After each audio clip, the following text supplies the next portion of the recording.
வணக்கம். இன்றைக்கி நம்ம பார்க்க போகிற சமையல் என்னென்னு பார்த்திங்கன்னா, சோளப்புட்டும் கொண்டக்கடலை கறியும் எப்படி செய்யலாங்கிறத பார்க்கலாம். வாரத்தில் ஒரு 2 நாள் இந்த சோளப்புட்டு இது மாதிரி சோளம் எடுத்துகிட்டு வந்திங்கன்னா கை கால் வலி, மூட்டு வலி இதெல்லாம் வராது. உடம்பு நல்லா ஸ்ட்ராங்காக இருக்கும். இந்த புட்டு எப்படி செய்கிறதுங்கிறது நான் ஸ்டெப் பை ஸ்டெப்பாக சொல்லியிருக்கேன். கண்டிப்பாக இதே மெத்தடில் செஞ்சு பாருங்கள். டேஸ்ட்டும் நல்லா சூப்பராக வரும். வாங்க இந்த புட்டும் கொண்டக்கடலை கறியும் எப்படி செய்யலாங்கிறத பார்க்கலாம். மெஷரிங் கப்பில் 1 கப் அளவுக்கு வெள்ளை சோளம் எடுத்திருக்கேன். இப்போ நல்லா ஒரு 3-4 தடவை பிசைஞ்சு விட்டு நல்லா கழுவி எடுத்துக்கலாம். இப்போ நல்லா கழுவி எடுத்துகிட்டு வந்துட்டேன். அதில் நல்லா முங்குற அளவுக்கு தண்ணி ஊற்றிக்கலாம். ஊற்றிட்டு நல்லா ஒரு 6லேருந்து 7 மணி நேரம் ஊற வைக்கணும்.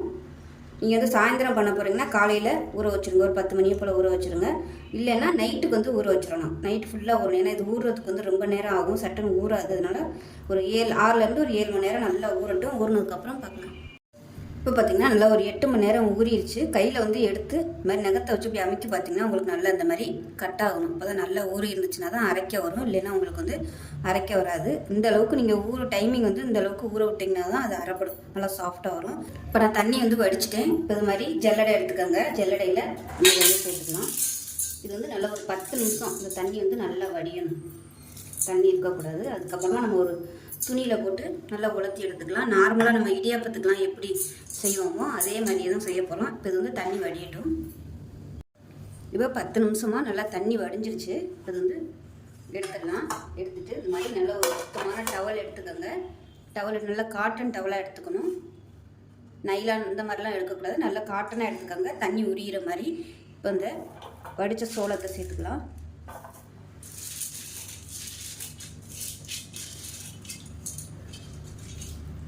சேர்த்துட்டு நல்லா ஸ்ப்ரெட் பண்ணி விட்டுக்கலாம். நல்லா ஒரு 15 நிமிஷம் இப்படியே உலரட்டும். ஃபேன் கடியில் கூட நீங்கள் வச்சுக்கலாம். அதை நம்ம இடியாப்பத்துக்கு எப்படி நம்ம ஈரத்தோட மாவு அரைப்போம். கையில் தொட்டால் ஈரம் இருக்கக்கூடாது. ஆனால் அந்த லைட்டாக அந்த ஈரம் இருக்கணும். அந்த மாதிரி பதத்துக்கு நம்ம உலர்த்தி எடுத்துக்கலாம். இந்த மாதிரி நல்லா பரப்பிட்டு ஃபேன் கடியில் வச்சுருங்க. இது காயறதுக்கு நல்லா ஒரு 15லேருந்து 20 நிமிஷம் ஆகும். உணர்ந்ததுக்கப்புறம் பார்க்கலாம். இப்போ பார்த்திங்கன்னா ஒரு 20 நிமிஷம் நல்லா ஃபேனுக்கு அடியில் விட்டுட்டு நல்லா ஒரு 2-3 தடவை இந்த மாதிரி நல்லா கை வச்சு பரட்டி விடணும்.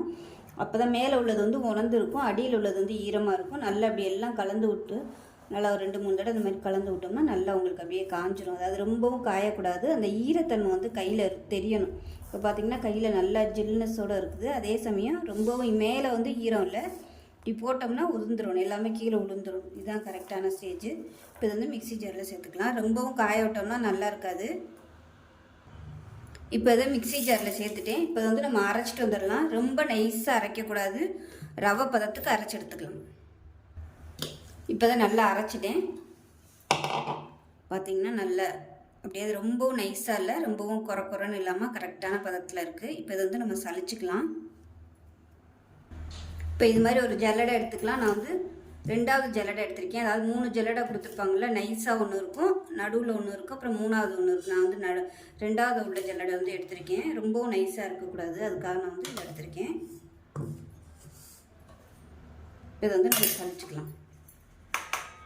இப்போ மாவு பார்த்திங்கன்னா நல்லா ஒரு 2-3 தடவை நான் சலிச்சிட்டேன். குறைன்னு இருந்துச்சுன்னா மறுபடியும் நீங்கள் மிக்சியில் போட்டு கொஞ்சம் நைஸாக அரைச்சி சலிச்சுக்கோங்க. இதை நீங்கள் மிஷினில் கொடுத்து அரைக்கிறதுனால நீங்கள் அரைச்சி வச்சுக்கலாம். இப்போ இந்த சளிச்ச மாவை நம்ம வறுக்க போகிறோம். இப்படியே நம்ம புட்டு பண்ணோம்னா நல்லா இருக்காது. வறுத்து எடுத்து வச்சுக்கிட்டோம்னா நம்ம 1 மாதம் 3 மாதத்துக்கு ஸ்டோர் பண்ணி வச்சுக்கலாம். இப்போ நல்ல அடிக்கனமான கடாய் எடுத்து வறுத்துக்கலாம். இப்போ கடாய் நல்லா காஞ்சிருச்சு. இப்போ நம்ம மாவை சேர்த்துக்கலாம். சேர்த்துட்டு நம்ம இடியாப்பத்துக்கு எப்படி வறுப்போமோ அதே மாதிரியே வறுக்கணும். நம்ம இப்போ மாவு பார்த்திங்கன்னா ஈரம் இருக்கிறதுனால கொஞ்சம் அப்படியே வெயிட்டாக இருக்கும். கிளறும்போது பார்த்திங்கன்னா அப்படியே கனமாக இருக்க மாதிரி இருக்கும். மாவு நல்லா அப்படியே சூடு ஏறிடுச்சுன்னா நல்லா அப்படியே சலசலன்னு வந்துடும். அப்படியே கோல மாவு மாதிரி வந்துடும். அந்த ஸ்டேஜ் வரைக்கும் நல்லா வறுக்கணும். நல்ல கனமான கடாயாக எடுத்துக்கோங்க. லேசான கடாயை எடுத்திங்கன்னா மாவு அடி பிடிக்கும். இப்போ பார்த்திங்கன்னா மாவு நல்லா வறுபட்டுருச்சு. பார்க்கையில் தெரியும். நல்லா நிறையா இருக்க மாதிரி இருந்துச்சு. இப்போ நல்லா சுருங்கிருச்சு. அதே சமயம் நல்லா அப்படியே லேசாகிடுச்சு. தொட்டு பார்த்திங்கனாலே தெரியும் உங்களுக்கு. அப்படியே நல்லா அந்த சாஃப்டாகவும் இருக்கும், வெயிட் இல்லாமையும் இருக்கும். அந்த மாதிரி இது வறுக்கிறதுக்கே எனக்கு பார்த்திங்கன்னா ஒரு 15 நிமிஷம் ஆயிடுது. நல்லா மீடியமான ஃப்ளேமில் பொறுமையாக வறுக்கணும். புட்டுக்கு நல்லா வறுத்திங்கன்னா தான் டேஸ்ட்டாக இருக்கும். நான் கேஸ் அமர்த்திட்டேன். இதை வேறு பிளேட்டுக்கு மாற்றிக்கலாம். இப்போ இது நல்லா வேறு பிளேட்டுக்கு மாற்றிட்டேன். இது கொஞ்சம் சூடு ஆறட்டும். இப்போ இதில் எந்த கப்பில் எடுத்தோமோ அதே கப்பில் ஒரு 1/4 கப் அளவுக்கு இடியாப்ப மாவு சேர்த்துக்கலாம். மாவு வந்து நீங்கள் ப்ரிப்பேர் பண்ணையிலே 1/4 கப் அளவுக்கு அரிசி சேர்த்துக்கோங்க. அரிசி சேர்த்துட்டு இதே மெத்தடில் காய வச்சு வறுத்து ரெடி பண்ணி வச்சுட்டிங்கன்னா உங்களுக்கு இந்த அரிசி மாவு சேர்க்கணும் அவசியம் இல்லை. நான் வந்து மறந்துட்டேன், அதனால் இப்போ வந்து நான் சேர்த்துருக்கேன். சாதாரண கடையில் விற்கிற அரிசி மாவு இல்லை இடியாப்ப மாவு எதுனாலும் சேர்த்துக்கலாம். இப்போ இதை வந்து நல்லா கலந்து விட்டுலாம். நீங்கள் மொத்தமாக இருக்கையில் அரிசி வந்து அதாவது 1 பங்கு சோளம் எடுத்திங்கன்னா 1/4 பங்கு வந்து அரிசி சேர்த்துக்கோங்க. அரிசி சேர்த்தோம்னா தான் கொஞ்சம் அந்த பைண்டிங்காக தான் அரிசி சேர்க்குறது, அதனால் கொஞ்சமாக சேர்த்த போதும். இப்போ வந்து உப்பு சேர்த்துக்கலாம்.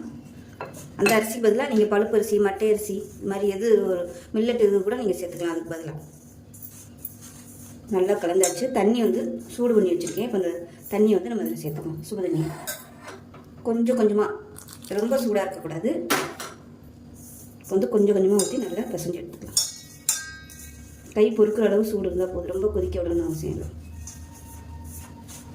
இந்த வெறும் புட்டு மாவே பார்த்திங்கன்னா அந்த ஒரு ஸ்வீட்னஸோட சூப்பராக இருக்கும். அந்த வாசனை எப்படியே வெறும் வயலே நம்ம சாப்பிடலாம் போல. அந்த மாதிரி சத்து மாவுலாம் எப்படி இருக்கும் அந்த மாதிரி வாசனை வந்துட்டு சூப்பராக இருக்குது. தண்ணி வந்து மொத்தமாக ஊற்றிடாமல் தெளித்து செஞ்சுக்கலாம். இப்போ மாவு தண்ணி தெளித்து பிசைஞ்சிட்டேன். இது வந்து பிடிச்சிங்கன்னா உங்களுக்கு இந்த மாதிரி பிடிக்க வரணும். ஊற்றி விட்டிங்கன்னா உதிர்ந்துடணும். ஸோ இந்த மாதிரி தான் பக்குவமாக இருக்கணும். இப்போ இது வந்து ஒரு 10 நிமிஷம் அப்படியே ஊறட்டும். அதாவது அந்த ஈரத்துலேயே கொஞ்சம் செட் ஆகட்டும். அப்போ தான் அந்த ஈரம் வந்து அந்த மாவில் வந்து நல்லா அப்படியே செட் ஆகி நல்லா சாஃப்டாக வரும் புட்டு. உடனே வந்து நம்ம செய்கிறத விட இந்த மாதிரி கொஞ்சம் ஒரு 10 நிமிஷம் ரெஸ்டிங் கொடுத்துட்டோம்னா நல்லாயிருக்கும். ஊறட்டும். இப்போ கடலைக்கறி செய்கிறதுக்கு இப்போ இதில் பார்த்தீங்கன்னா ஒரு 10 சின்ன வெங்காயம் எடுத்துருக்கேன். இதை வந்து ஒரு மிக்ஸி ஜாரில் சேர்த்துக்கலாம். அது கூடவே ஒரு 7 பல் பூண்டு, ஒரு 5 துண்டு இஞ்சி, 1 டேபிள் ஸ்பூன் சோம்பு, 2 ஏலக்காய் சேர்த்துக்கலாம். 2 ஏலக்காய், அதே மாதிரி ஒரு 3 கிராம்பு, சின்னதாக 2 துண்டு பட்டை. இப்போ இது எல்லாத்தையுமே கொஞ்சமாக தண்ணி விட்டு நல்லா நைஸாக அரைச்சிக்கலாம். இப்போ நமக்கு இஞ்சி பூண்டு வெங்காய பேஸ்ட்டு ரெடி ஆயிடுச்சு. குழம்பு தாளிச்சு விட்டுலாம். இப்போ ஒரு குக்கர் எடுத்துக்கலாம். குக்கர் சூடானதும் எண்ணெய் விட்டுக்கலாம். இப்போ எண்ணெய் நல்லா சூடாயிடுச்சு. பட்டை, கிராம்பு, ஏலக்காய் எல்லாமே அரைச்சதுனால நான் வந்து எதுவும் சேர்க்கலை. இதில் வந்து கொஞ்சமாக கல்பாசி வாசனைக்காக பிரியாணியில் கொஞ்சமாக சேர்த்துக்கலாம். 1 டீஸ்பூன் போல் சோம்பு சேர்த்துக்கலாம். கருவேப்பிலை சேர்த்துக்கலாம். இப்போ எல்லாமே பொரிய ஆரம்பிக்குது. மீடியம் சைஸில் ஒரு பெரிய வெங்காயம் நீளமாக நறுக்கினதை சேர்த்துக்கலாம்.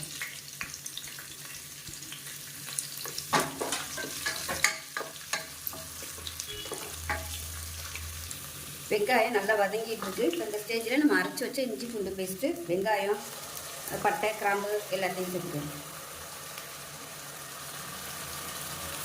இதையும் சேர்த்து நல்லா வதக்கி விட்டுக்கலாம். இப்போ இஞ்சி பூண்டு பேஸ்ட்டு நல்லா வதங்கிடுச்சு. நல்ல ஒரு ஃப்ளேவர் வருது. இப்போ இதில் மீடியம் சைஸாக ஒரு 3 தக்காளி மிக்ஸியில் அடிச்சு வச்சுக்கிறத சேர்த்துக்கலாம். இது வந்து நல்லா எண்ணெய் புரிஞ்சு வரணும். அந்த அளவுக்கு வதக்கி விட்டுருக்கு. இப்போ தக்காளி அடித்து ஊற்றுறதோட குழம்புத்தூள் வந்து சேர்த்துக்கலாம். நீங்கள் வீட்டில் வந்து எது யூஸ் பண்ணுறீங்களோ அதை சேர்த்துக்கோங்க. நான் வந்து இன்றைக்கி நான் வச்சுருக்கிற குழம்புத்தூள் தான் எடுத்திருக்கேன். அதாவது 5 ஸ்பூன் குழம்புத்தூளும் 2.5 ஸ்பூன் மிளகாத்தூள் எடுத்திருக்கேன். நான் நைட்டுக்கும் சேர்த்து தான் வைக்கிறதுனால பொடி வந்து கொஞ்சம் அதிகமாக எடுத்திருக்கேன். இட்லி தோசைக்கெலாம் சூப்பராக இருக்கும். இப்போ நல்லா வதக்கி விட்டுக்கலாம். அந்த தக்காளியெல்லாம் நல்லா வதங்கி மசாலாவும் வச்சு எண்ணெய் புரிஞ்சு வரட்டும். இப்போ மசாலா நல்லா வதங்கி அதில் அப்படியே தொக்கு மாதிரி வந்துடுச்சு. எண்ணெயும் பிரிய ஆரம்பிச்சிருச்சு. இப்போ வந்து கொண்டக்கடலை, அதாவது வெள்ளை கொண்டக்கடலை எடுத்து முதல் நாள் நைட்டே ஊற வச்சு வச்சுருக்கேன். சேர்த்துக்கலாம். ஊற வச்ச தண்ணியை வந்து நல்லா அலசிடுங்க. அந்த தண்ணியை வந்து சேர்க்கக்கூடாது. நல்லா அலசிட்டு சேர்த்துக்கணும். இந்த மசாலாவோட நல்லா பரட்டி விட்டுக்கலாம்.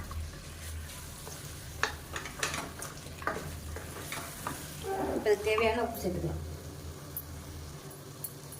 உப்பு வந்து இப்பயே சேர்த்துக்கோங்க. அப்போ தான் கடலையில் உப்பு பிடிக்கும். இதுக்கு வந்து உப்பு கொஞ்சம் கூட தான் தேவைப்படும். ஏன்னா நம்ம கம்மியாக சேர்த்தோம்னா அந்த கடலை வந்து உள்ளே எல்லாத்தையுமே அப்சர்வ் பண்ணிக்கணும். உப்பு வந்து பத்தாது. அதனால் ஒரு திட்டமாக சேர்த்துக்கோங்க. பத்தலைன்னா அப்புறம் சேர்த்துக்கலாம். இப்போ இந்த மசாலாலே கொஞ்சம் நல்லா வதக்கி விட்டுக்கலாம். இப்போ அது வதங்கட்டும். இதுக்கு வந்து ஒரு தேங்காய் பேஸ்ட் ரெடி பண்ணணும். ஒரு 4 ஸ்பூன் துருவன தேங்காய், ஒரு 5-6 முந்திரி பருப்பு, கசகசா கொஞ்சம் எடுத்திருக்கேன், 1/4 டீஸ்பூன் கசகசா. இது எல்லாத்தையுமே நல்லா நைஸாக அரைச்சிக்கலாம். இப்போ கடலையை சேர்த்து நல்லா வதக்கியாச்சு. இந்த சைடு தண்ணி வந்து நல்லா கொதிக்க வச்சுருக்கேன். நல்லா சூடாக இருக்குது. இப்போ இந்த தண்ணியை சேர்த்துக்கலாம். குழம்பு எவ்வளோ தேவையோ அதுக்கு தகுந்த மாதிரி தண்ணி சேர்த்துக்கோங்க. சேர்த்துட்டு கலந்து விட்டுக்கலாம். புட்டுக்கு வந்து நம்ம ஊற்றி சாப்பிட்றதுனால கொஞ்சம் அதாவது ரொம்பவும் கெட்டியாக இல்லாமல் ரொம்பவும் தண்ணியாக இல்லாமல் இருந்தால் தான் நல்லாயிருக்கும். ரொம்பவும் தண்ணியாக இருந்துச்சுன்னா ஊற்றுறதும் ஓடி போயிடும். அதனால் அப்படியே கொஞ்சம் அப்படியே சேரும் சகதியமாக இருந்தால் தான் நல்லாயிருக்கும். அதை மூடி வச்சிடலாம். அதை மூடி வச்சுட்டு நல்லா ஒரு 6 விசில் விட்டுட்டு ஸ்டீம் போனதுக்கப்புறம் பார்க்கலாம். இப்போ ஸ்டீம்லாம் போயிடுச்சு, எப்படி இருக்குன்னு பார்க்கலாம்.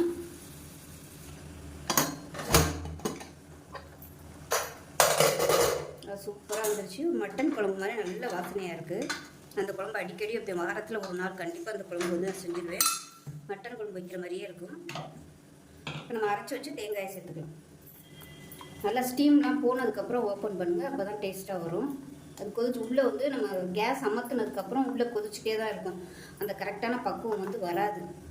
இந்த மாதிரி எண்ணெய் பிரிஞ்சு வராது உடனே எடுத்துட்டிங்கன்னா. அதுக்குன்னு அந்த ஸ்டீம் போகிற அளவுக்கு கொஞ்சம் ரெஸ்ட்டு கொடுத்தோம்னா தான் இந்த மாதிரி நல்லா டேஸ்ட்டாகவும் இருக்கும். எண்ணெய் பிரிஞ்சு வந்துச்சுன்னா தான் குழம்பு வந்து நல்லா டேஸ்ட்டாக இருக்கும். இப்போ கேஸ் ஆன் பண்ணி விட்டுட்டு மீடியமான ஃப்ளேமில் நல்லா அப்படியே கொதிக்கட்டும். தேங்காய் ஊற்றிட்டு ரொம்ப ஹையில் கொதிக்க வைக்கக்கூடாது. நல்லா கலந்து விட்டுலாம். இப்போ இதில் வந்து ரொம்ப கெட்டியாக இருக்கிற மாதிரி தோணுச்சுன்னா நல்லா கொதிக்கிற சுடு தண்ணி வந்து சேர்த்துக்கங்க. பச்சை தண்ணி வந்து சேர்க்க வேணும். இப்போ நல்லா கலந்துட்டேன். அடுப்பு வந்து நல்லா குறைச்சி வச்சிடும். இப்போ இந்த சைடு வந்து இன்னொரு செட்டு வந்து புட்டு வந்துகிட்ருக்கு. இந்த ஸ்டீமர் யூஸ் பண்ணையில் சின்ன பர்னர் யூஸ் பண்ணுங்கள். அப்போ தான் உங்கள் ஃப்ளேம் வந்து கரெக்டாக இருக்கும். அந்த தூரில் வந்து கரெக்டாக இருக்கும். இல்லைன்னா பெரிய பர்னரில் வச்சிங்கன்னா உங்களுக்கு சுற்றி வந்து கேஸு அந்த தீ வந்து ஃபுல்லாக பரவிட்டே இருக்கும். ரொம்ப அப்படியே ஹீட் ஆகிரும். இப்போ நல்லா சிம்மரில் விட்டு நல்லா அப்படியே எண்ணெயெல்லாம் பிரிஞ்சு வந்துருச்சு பாருங்கள். இந்த ஸ்டேஜில் அமர்த்திடலாம். இது வந்து ஆறிச்சுன்னா உங்களுக்கு நல்லா கெட்டியாக வரும். அவ்வளோதான். அருமையான மட்டன் குழம்பு மாதிரியே ஒரு கொண்டக்கடலை குழம்பு ரெடி ஆயிடுச்சு. இந்த மெத்தடில் செஞ்சு பாருங்கள். நான் எப்போயுமே இந்த மெத்தடில் தான் பண்ணுவேன். சில பேர் வந்து என்ன பண்ணுவாங்கன்னா கொண்டக்கடலையை தனியாக வேக வச்சுட்டு அதுக்கப்புறம் மசாலாலாம் தாளித்து அந்த இதை ஊற்றுவாங்க. அந்த மாதிரி பண்ணாமல் இந்த ஒரு 1 பார்ட் குக்கிங் மாதிரி இப்படி பண்ணி பாருங்கள். டேஸ்ட்டும் சூப்பராக இருக்கும். வேலையும் சீக்கிரம் முடிஞ்சிடும். இந்த மாதிரி பண்ணும்போது மசாலாலாம் நல்லா வந்து எண்ணெய் பிரிஞ்சு வந்துடும். சுவை வந்து நல்லா அதிகமாக இருக்கும்.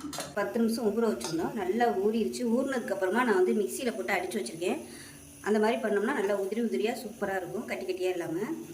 இப்போ வந்து நான் வந்து இந்த புட்டு வச்சில் தான் செய்ய போகிறேன். இந்த சைடு பார்த்திங்கன்னா நல்லா ஒரு 1/4 மூடி தேங்காய் வந்து நல்ல பருப்பு தேங்காயாக எடுத்து துருவிட்டு மிக்சியில் போட்டு நல்லா அப்படியே அடித்து வச்சுருக்கேன். அதாவது தண்ணியெல்லாம் ஊற்றலை. பருப்பு தேங்காய் எடுத்து மிக்சியில் போட்டிங்கன்னா அந்த மாதிரி நல்லா உங்களுக்கு அப்படியே உதிரி உதிரியாக வந்துடும். ஃபஸ்ட்டு வந்து இந்த குழாயில் வந்து ஃபஸ்ட்டு நம்ம அந்த அச்சு சேர்த்துக்கலாம். சேர்த்துட்டு தேங்காய் வந்து சேர்த்துக்கலாம். ஃபஸ்ட்டு லேயர் வந்து தேங்காய் சேர்த்துக்கலாம்.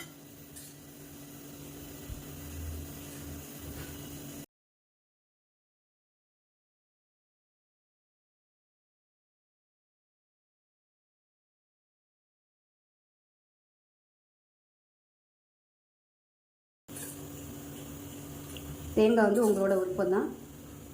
தேங்காயுமே உடம்புக்கு நல்லது தான். கொலஸ்ட்ரால் வந்து அதிகமாக இருக்குது, நார்மலோட அதிகமான அளவு இருக்குங்கிறவங்க மட்டும் தேங்காய் அவாய்ட் பண்ணால் போதும். இப்போ இதை வந்து மூடி வச்சிடலாம்.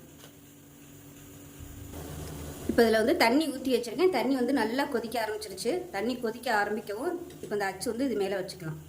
வச்சுட்டு நல்லா ஒரு 5லேருந்து ஒரு 7-8 நிமிஷம் ஆகும். இந்த ஓட்டை வழியாக நல்லா அப்படியே புகை வரும். இந்த ஸ்டீமர் வழியாக புகை வந்தது நம்ம எடுத்துடலாம். ஒரு 8 நிமிஷத்துக்கு அப்புறம் பார்க்கலாம். இப்போ புட்டு வந்து நல்லா ஒரு 8 நிமிஷமாக வெந்துருச்சு. இது வந்து கொஞ்சம் உயரமாக இருக்கிறதுனால கேமராவில் தெரியலை. ஆவி வர ஆரம்பிச்சு நல்லா ஒரு 5-6 நிமிஷம் நல்லா வெந்துருச்சு. இப்போ வந்து அமர்த்திட்டே ஒரு 2 செகண்ட் வந்து ரெஸ்ட் கொடுத்துடலாம். அதுக்கப்புறமா எடுத்துக்கலாம். இப்போ நம்ம புட்டு வந்து எடுத்துடலாம். எப்படி இருக்குன்னு பார்க்கலாம். எடுத்துட்டு அடியில் ஏதாவது ஒரு ஸ்பூன் வச்சு தள்ளி விட்டிங்கன்னா உங்களுக்கு அழகாக வந்துடும். இப்போ நமக்கு அருமையான கடலைக்கறி ரெடி ஆகிடுச்சு. ஸோ இதே மாதிரி செஞ்சு பாருங்கள். இதுக்கு வந்து கருப்பு கொண்டக்கடலை போட்டு பண்ணுறது தான் ரொம்ப ஆரோக்கியமாக இருக்கும்.